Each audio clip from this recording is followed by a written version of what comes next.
So what do you prefer people to call you, Dr. Delk or?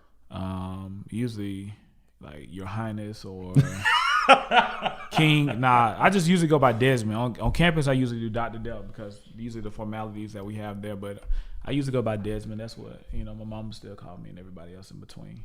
Okay. So we go by Desmond. So when did it become comfortable? Do you get a little uncomfortable when people call you Dr. Delk? That's not uncomfortable. When the students call me, it's kind of regular now, but I guess with the doctor, there's these expectations. So if I can just go, just be Desmond as opposed to, this person who's supposed to be, who everybody expects to know just like a little bit about everything, but I'm kind of focused in, one area. Yeah. And Desmond always is pretty good. So when the first time somebody called you Dr. Delk, what do you remember that? And you were like, oh my goodness. I guess after you pass the dissertation, your dissertation defense, that's when they say it, But I guess it's just been regular now, so I don't know. I remember the first time, it was still cool. Like I say, it's just like with the, it comes with like expectations. Now everybody's expecting you just to be omniscient, I'm supposed to know it all, so for sure. I don't know it all, to say the least. So, because do you mind telling how old you are? Yeah, I am, 33. Yeah. 33. So you are a doctor at 33. How long have you had your doctorate? This is year number 5. What? Yes, I started at LANGSTON. I got my PhD in 2015. So I think I was 28 at the time, I believe. Well, I was going to start out by asking you to give us your 120-second story, but let's jump right. Now, so I'm from Southwest Atlanta, so we're kind of like not too far from downtown or whatever. So I went to Atlanta Public Schools, went to Mays High School, Benjamin E. Mays, and so after that I ended up going to Morehouse for undergrad. And so my goal coming out of high school was to be a health and phys ed teacher or PE teacher. And so that's what my major was at Morehouse, health and physical education.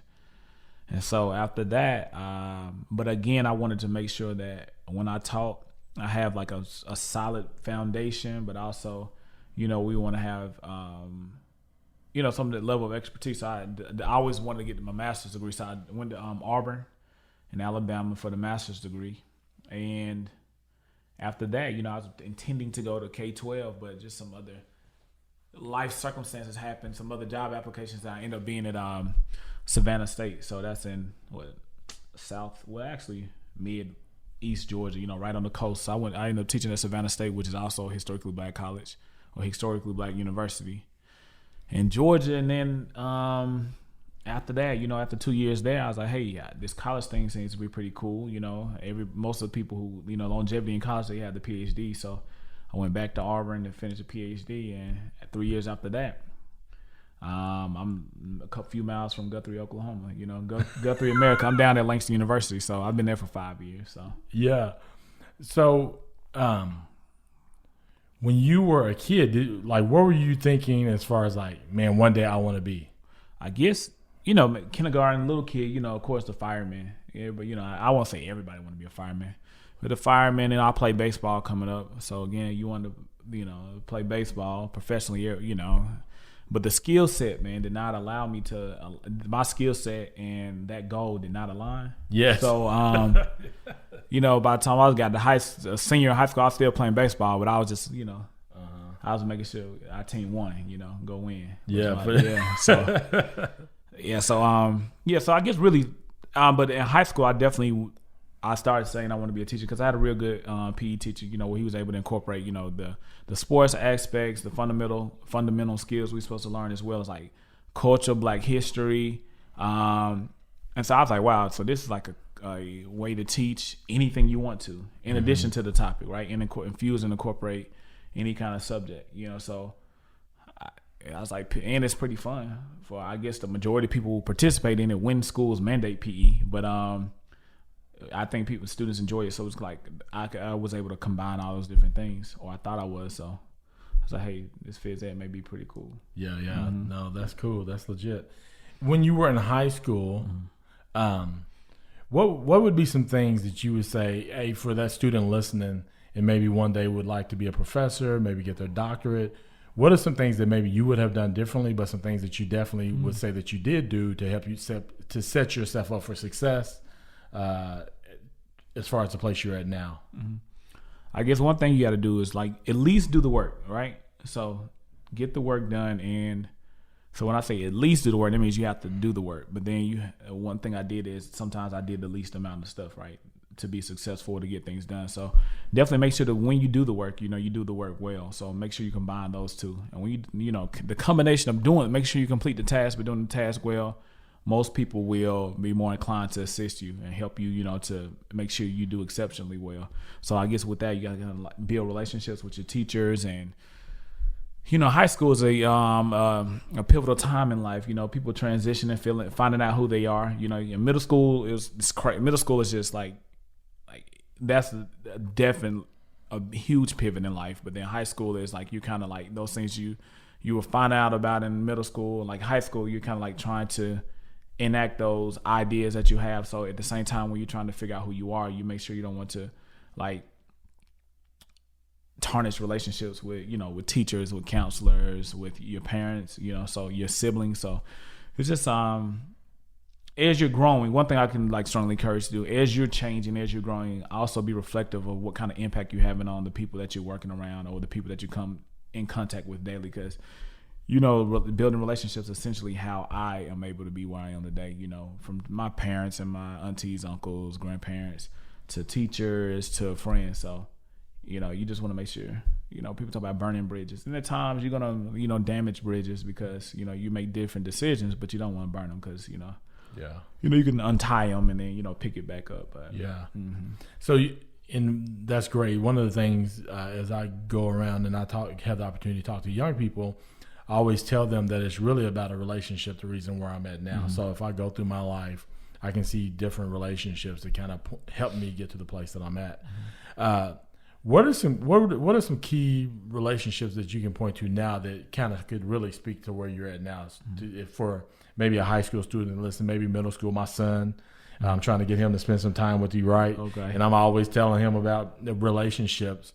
Is there one that's specific or two that you like, oh, I can talk about this and that's the reason I'm here now? Was there a teacher that helped you with a reference, or is there, a past job that helped you get to the job you're at now? Is there anything that you can point to specifically? It's like a lot of things I can point to, but I'm gonna just put one thing all together. Like family has been very, very instrumental in my success. So from my parents to my grandparents to my aunts and uncles to my siblings and cousins, right?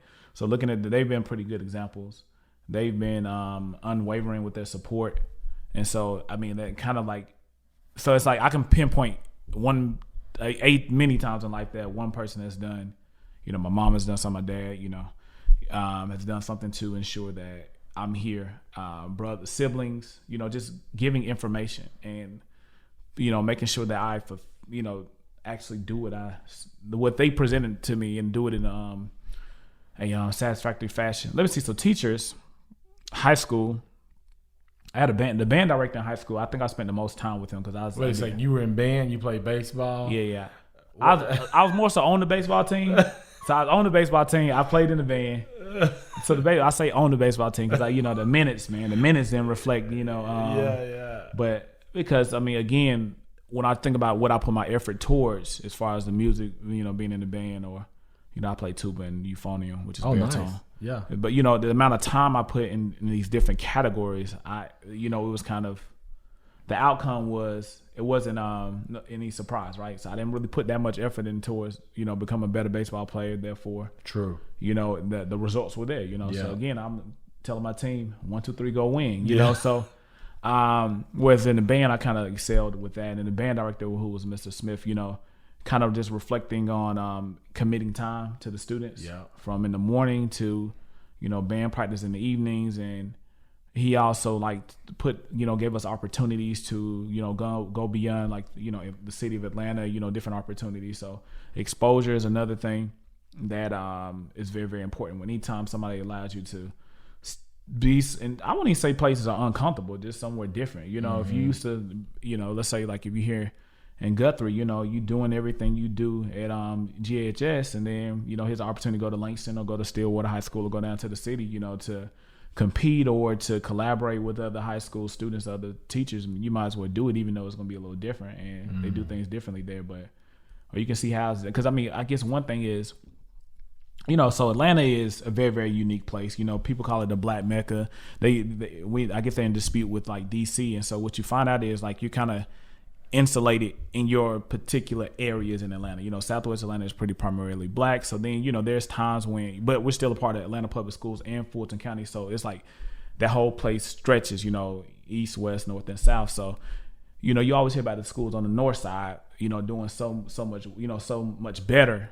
And so until you go to the north side and do your thing, you know, and you do well, it's like, hey, we doing our thing over here in Southwest Atlanta as well. You know, It's not like I'm using another person as the, you know, measuring stick of what's good, but I mean, you know, you're dispelling myths, and you know, and then from there, your confidence grows and everything like that. But I just say, man, any teacher that's going to be willing to give you their time, I think that you need to cling on to that person, understand that time is not something that teacher's required to do. So just take advantage of that person. You know, be open to people that's trying to, you know, pour into you, so to speak. Yeah. Mm-hmm. So being in Atlanta, and now you've traveled to be different places.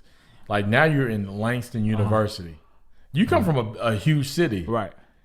How do you adjust to something like that, and how has that impacted the way you work? Does that impact the way you work, or like what benefits do you see that you've gotten out of that, being from a big city like that? I say the biggest difference between, you know, coming from Atlanta and then Auburn and Savannah and then now in Langston, Oklahoma, is I just have to really, really, really make sure I make a meticulous grocery list before I go to the grocery store. That's it. I mean, that is really it, man. Everything else kind of falls in line. I gotta because when so you don't have to make that trip. I don't have time to make that many trips, you know. So it's just when I was in Alabama, I was kind of like right down the street from Kroger, which is a grocery store, and it's like if I wanted to make a sandwich, I go out there and get some bread, and if I get back home, I forget the cheese. I'm like, oh man, let me go out there and get cheese. But now when I go to Walmart and Guthrie or wherever, I have to make sure I have a grocery list. I have to actually check the cabinets and refrigerator. But I mean, just really adjusting, man. Being here in rural America, you know, just gives you some type of insight into like this America. What is America? You know, because I've seen different aspects of it, and so it makes it. You know, it's cool to me. I just kind of take my time. You know, if everybody always in the left lane driving real fast, and everybody else is going, you know, about 65 miles per hour, just get over in the right lane and take your time. And so that's kind of what I'm doing now. So it's been good. It hasn't been bad, you know. You know, you get down to Oklahoma City, you get down to Guthrie, America every day, so it's good. You know, I think that's what I love when I see you, and not really thinking about that you're from Atlanta, but it's cool to see because you're just always cool. Yeah, like I don't feel this pressure of like, man, I don't want to be in rural America. Like you're here and you're doing the work. You're always positive and upbeat, and so that's really cool. And I think that when people can adjust like that, I feel like they can make it anywhere. You know, there's a lot of people who can't adjust. And I feel like just from watching you and not being around each other a whole bunch, right, you know what I'm saying? I see that about you.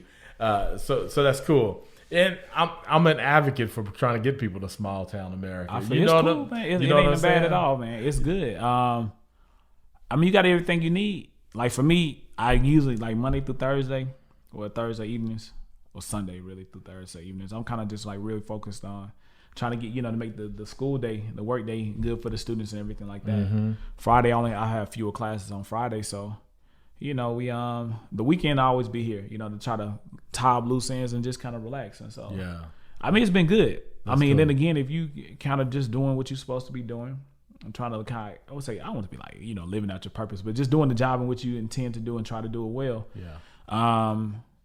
It won't get so frustrating. You know, about being in a smaller place and, you know, having limited amount of things to do and to have access to and what you're accustomed to. But because the options are definitely.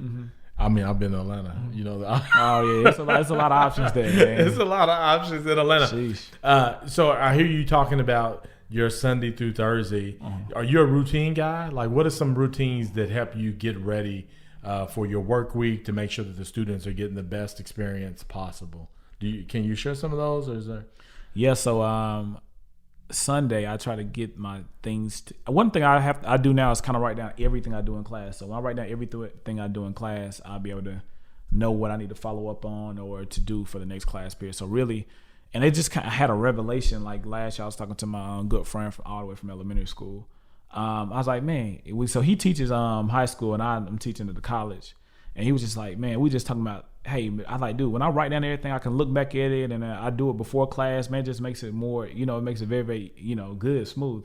And we just came to the conclusion that is called lesson planning. You know what I'm saying? So it's like planning. So I think planning has been the easiest thing it makes it, everything more manageable. I guess I cook oatmeal, right? So I do it in a crock pot at the beginning of the on Sunday night. I put it on Sunday night and it kind of cooks into the morning. So I eat on that throughout the week.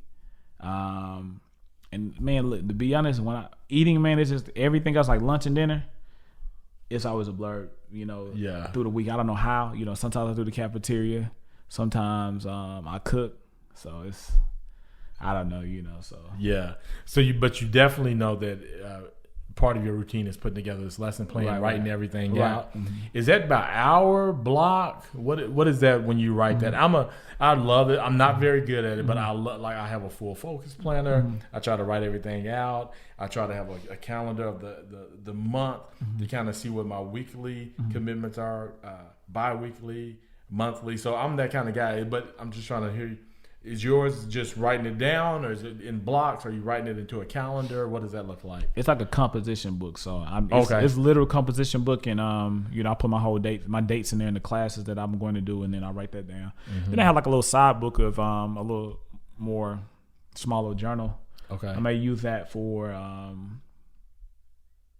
possibly to write down the to-do list outside of like class. Okay, but really, man, just taking the time to do it. Which is, you can get distracted by watching anything on TV or getting a phone call. But, I just kind of take a little bit of time to get it done. And, like I told my homeboy, I was like, dawg, this makes it manageable and easy, man. And so it's like, man, just being, old school, just being prepared, man. Yeah. Yeah. I'm trying to get much better. I got a coach now because my word for 2020 is less. Okay. And so he's really trying to get me in a place to where I'm removing stuff and really being able to have a great game plan. Even though I sit down with people and we do these Go Win workshops, and a big part of the Go Win workshop is that, like, creating your ideal week, kind of what Michael Hyatt talks about and all this stuff. But, it's kind of like a mechanic. Right. They got everybody else's car running and they're sitting. Oh, this is true. This is true. You know what I'm saying? So let's kind of jump back on you going to get your doctorate. You're 30. I won't say only 33. 33's older than 21. You know what I'm saying? So, in that, what have been some benefits that you can speak to directly if a student is listening or somebody's thinking about getting their doctorate? Why would you say go for it if you're capable of doing it? It kind of stretches you, I guess, beyond what you possibly have used to been doing or been used to doing.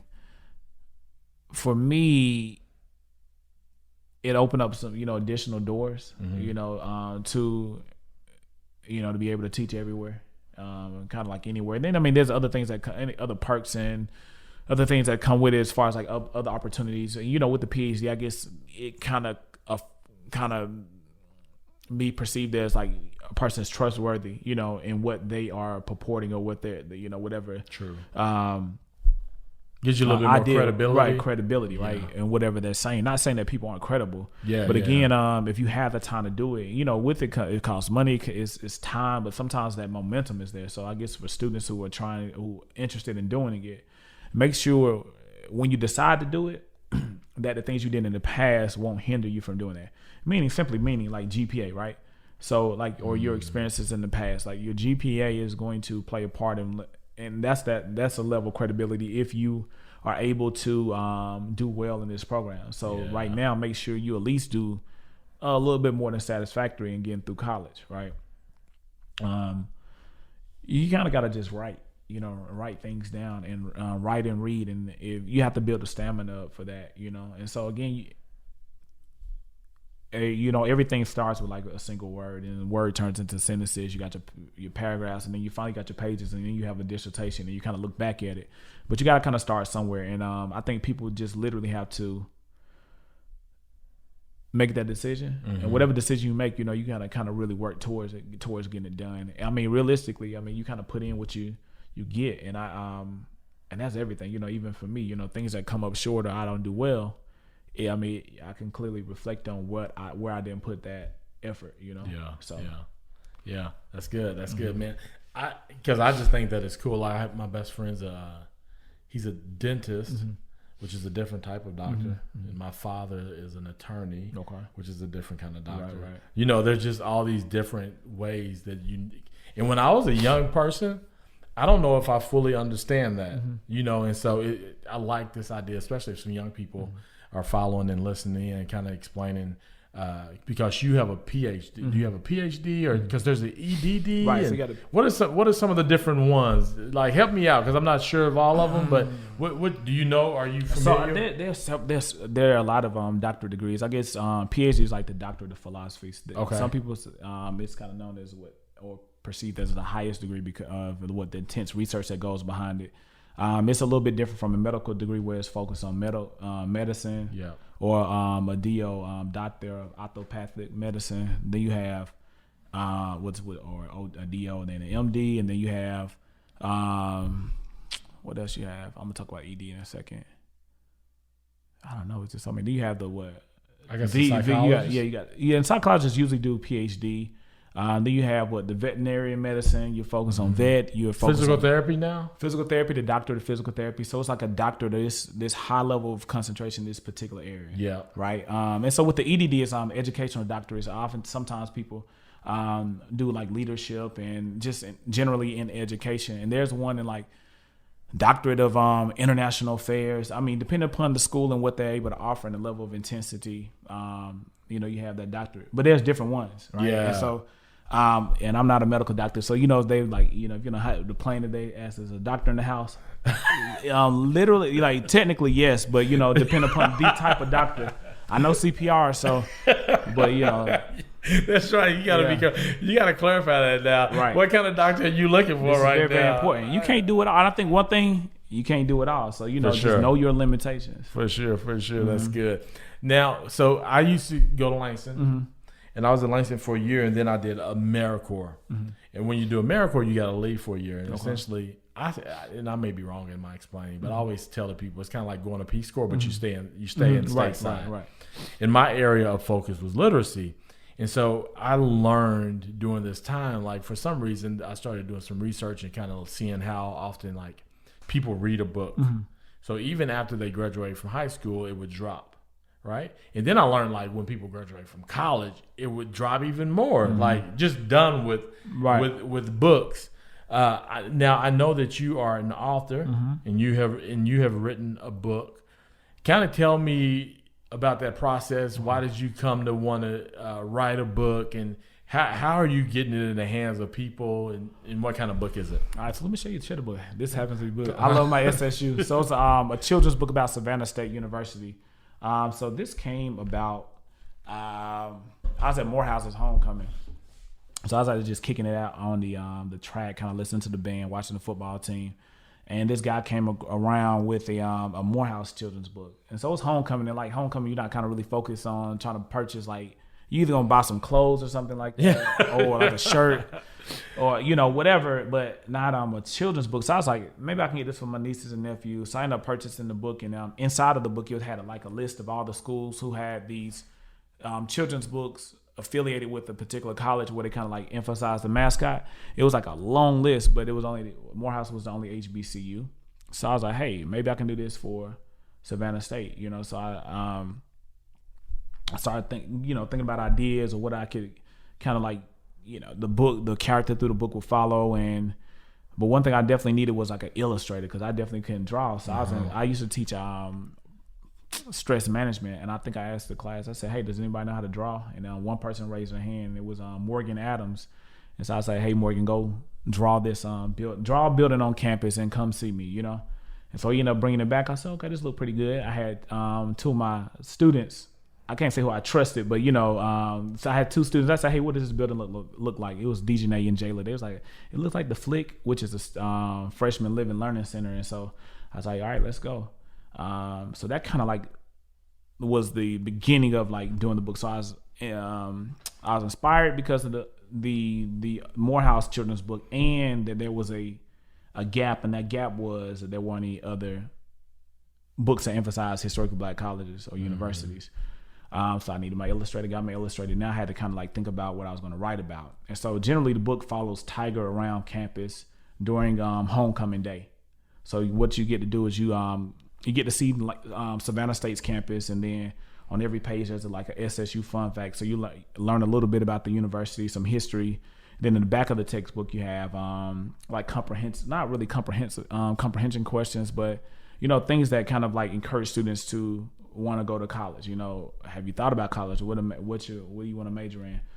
So it was pretty good. It was published technically in November 2012. So we're going for 7.5 years. Oh yeah, almost. Yeah. So it's been a pretty good journey. Opened up a lot of doors. And how long did it take you to write it? Not too long. So man, about 6 months. No, not 6 months to write it. So probably like 3 months to write it, and kind of like it went back and forth with me and Morgan Adams, trying to figure out what how my words kind of like fit in with his images, and how his images kind of fit in with the script or whatnot. So we kind of went back and forth with that, and then we were initially trying to get it published by May of 2012. Trying to push, but the book wasn't ready. Mm-hmm. Like the product wasn't where it's supposed to be. I needed the images didn't look the way they should have looked, the way we have like longevity. Yeah. With the book. So I think, so it didn't like, they didn't start printing till like September, October of 2012. So it was finally published, on record in November. So again, not rushing the process. Yeah. I think that was it. And making sure that you get people to give critical feedback. I personally don't like feedback, especially if it's critical, Yeah. But you have to you have to ask somebody, what makes it, how can something be better if you want to make sure you have the best product. Yeah. So how often did you go through that? Like how did you pick the people to look at it? Were they just random folks? Hey, look at this and tell me what you think. How often did you have them looking at it? It was a little bit. It's like random people for sure. People like around the campus. Some of the stakeholders at Savannah State. When I talk about stakeholders, some people who might have graduated in the 90s, 80s, even like years before that. Who people vested in the school to make sure that I'm giving a good representation of their university. I had some friends who were English majors and making sure that the words actually make sense. Mm-hmm. Making sure that the historical aspects I put in the SSU fun facts make sense, and just, hey, what do you think about this book? Yeah. So I wish I would have done more, spent a lot more time in the children's part of the library, kind of looking at different examples. So, looking back at it, I think it's a pretty good product. But anytime you produce something, you can always find out what you could have done a little bit better. Yeah. But it's been pretty good. We from the book, several of the proceeds from the book help support the I Love My SSU book scholarship at Savannah State, which I changed the name to the Wilhelmina D. Woodruff Memorial I Love My SSU Scholarship. And so Wilhelmina D. Woodruff was my grandmother, and so she passed recently, but she was a math teacher. She graduated from Fort Valley, but we are going to focus the scholarship towards students who declared math education as a major. Now, did you create the scholarship? Right, from the proceeds from the book. Okay, okay. That's cool, man. That's really good. Would you write another book? I do intend to write another book. It's just about timing, making time to do it. Not timing, timing is a thing, but making time to do it. Yeah. And so I definitely want to do some things about an institution in Oklahoma, so I have to make time to do that. Yeah, for sure. Because and you said there was only one HBCU focused book like this, right? So does that mean like the person who was walking around, did he work for this organization? Like what? No. So he happened to graduate from Morehouse 2 years after me. Somehow, I don't know how he came up with the idea, but his name was Earl Anthony Cooper. he I don't know where he was inspired to write the children's book, but he did it with Morehouse in mind. And so it's the publisher's mascot book. So they have a long list. University of Georgia, they may have Oklahoma, everybody else, all the bigger institutions, Georgia Tech, and so it's like, hey, let's get it. That is cool. That's cool. What if somebody's thinking about writing a book right now? What would you say would be some right things that they should be consistent in to make this happen, to make this exist, this product? Understand your genre, and just kind of study other books. Especially if you're trying to do a children's book, study the book, ask questions, ask a librarian.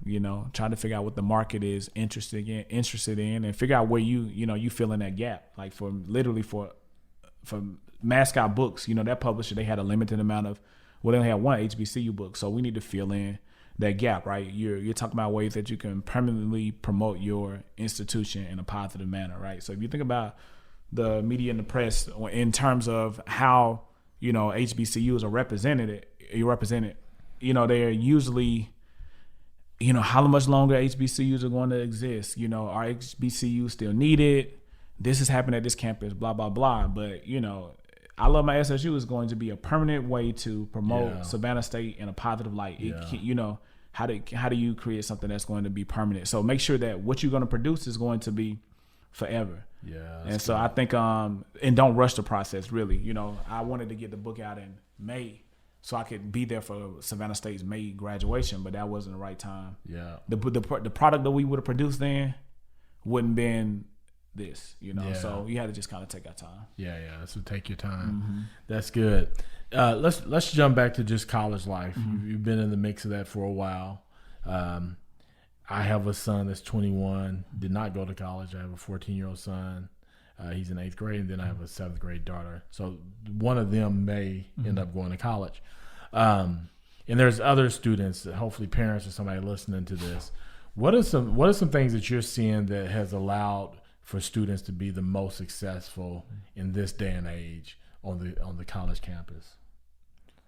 Deciding what you want to do and try to do it to the best of your ability, and not doing everything.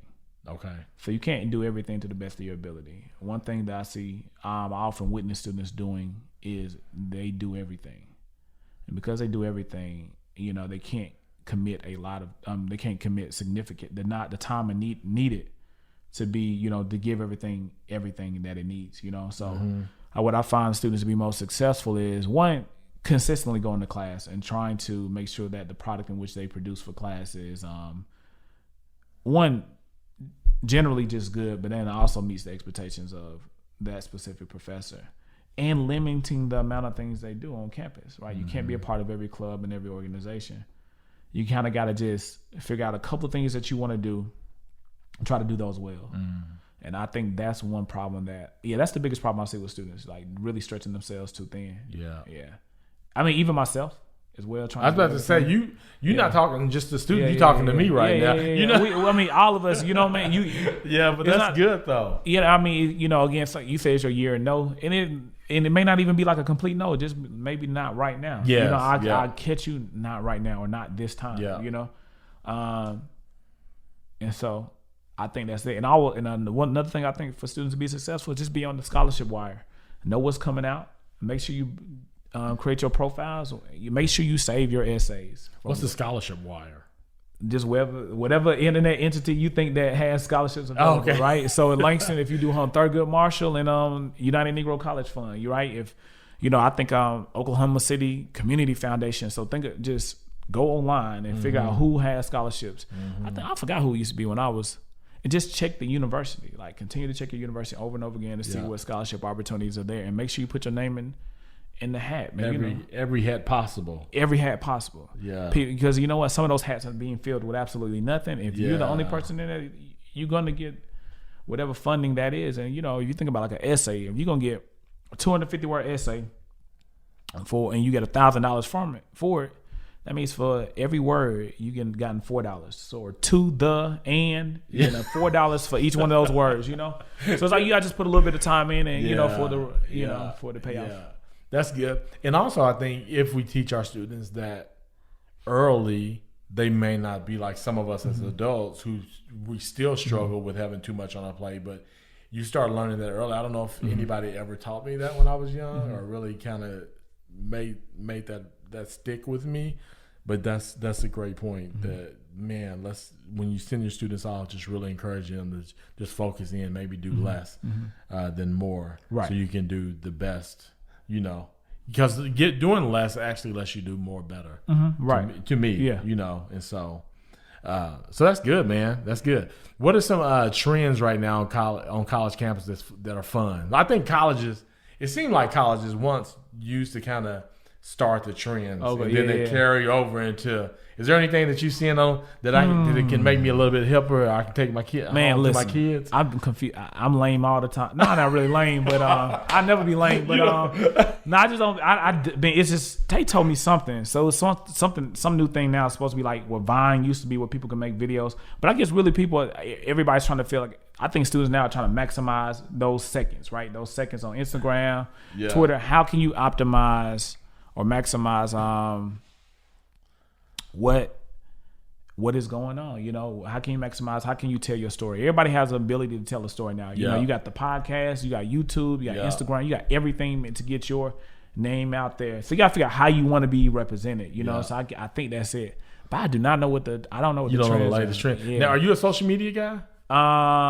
Like, what are you on right now? I guess I'm on most of the social media. I'm on Instagram and Twitter a little bit and Facebook. So Facebook is kind of like personal. I mean, I can't say personal, but it's kind of just like me.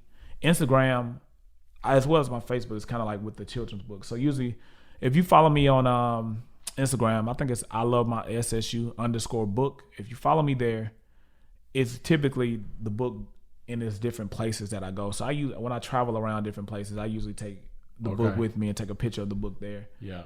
But yeah, my social media is pretty, I can't say uneventful, but I mean, it really just consists of me in the text, in the book, Yeah, no, for sure. Anyway, no, that's good.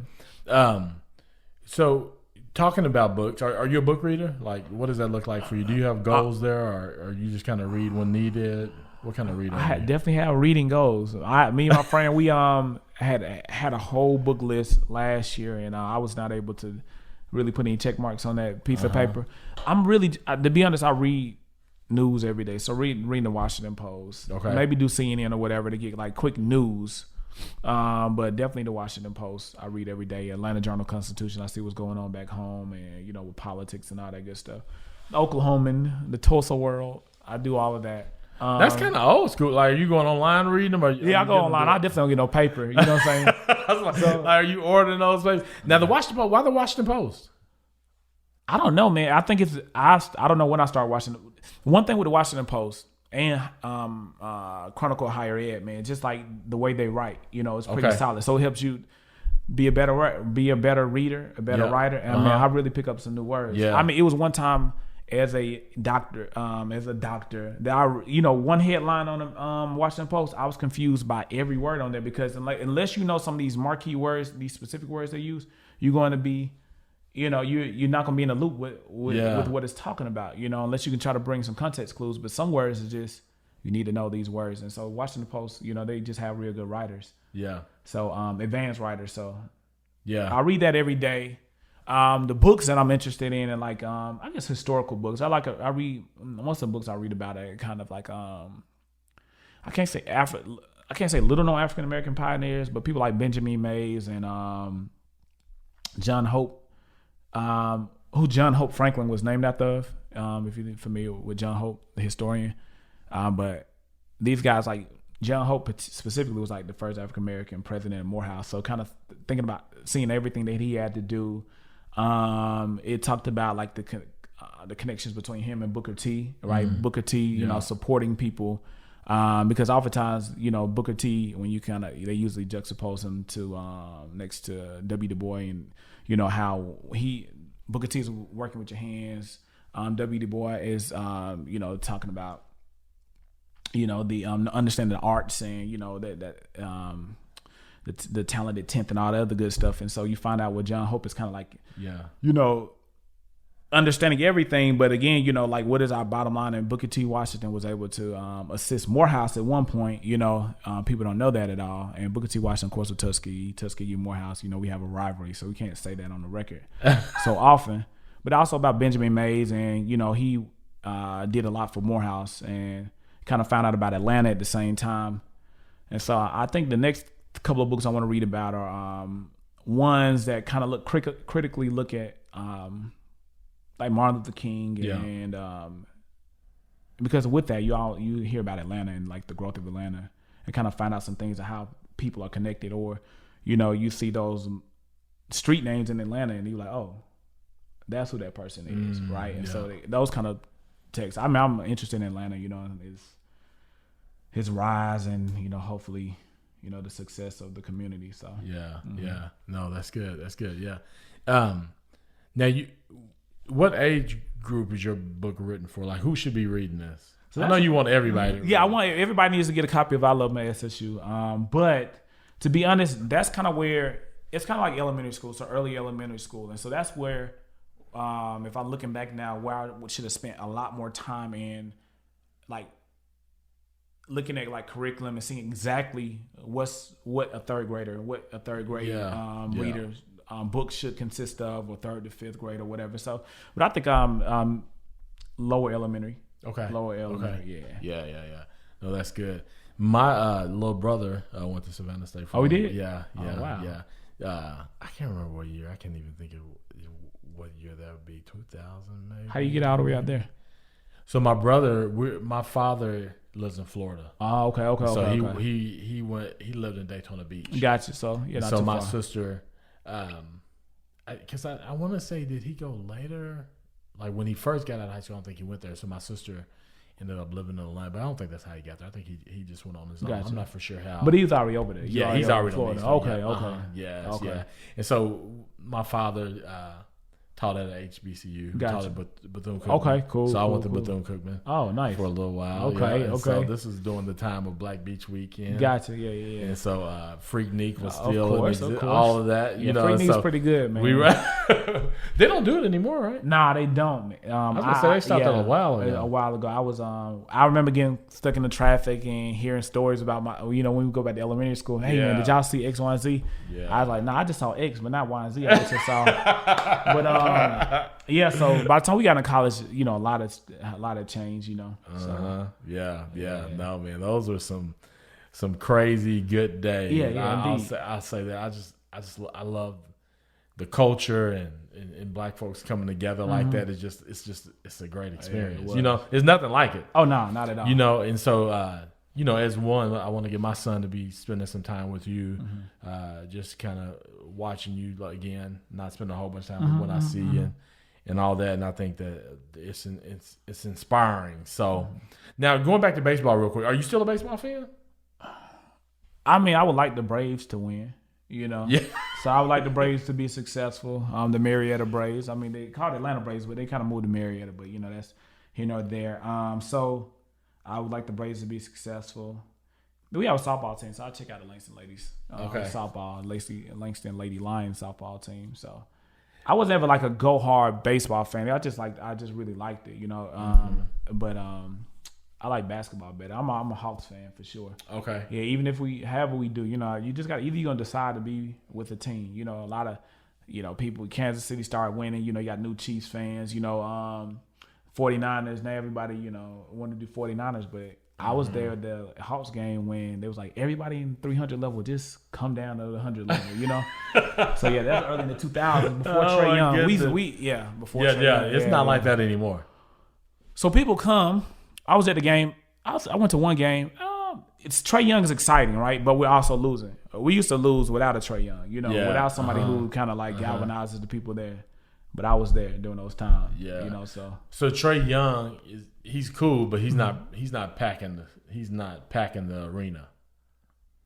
More people coming? I think more people are coming in gist, right? Because there's some kind of new resurgence about like you know, this kinship with like Atlanta sports. In particular, you know, I guess we had a new soccer team, and the people would always like the Braves. I think, you know, Braves were kind of like with TBS, so everybody saw Braves back in the day throughout the country. But like with the Hawks, I don't know, man. You got a lot of new people that moved into the city. They got to try to, build some connection with somebody. So it's not packed out like it would be like LeBron James don't come to town, but everybody in the 300. It's more people in the 100 level now. Where you can't just not have everybody coming down from the 300. It's not gonna do that. Yeah. That's cool. What was I gonna say? Oh my goodness, I lost my train of thought there. Man, it was something I was gonna ask about Atlanta. But anyway, so going back to the classroom, being a professor, just continue trying to educate people who may want to do this. What are the hardest things about your job as a professor? I guess for me, the most difficult thing is like, that you see that people decide not to do exceptionally well.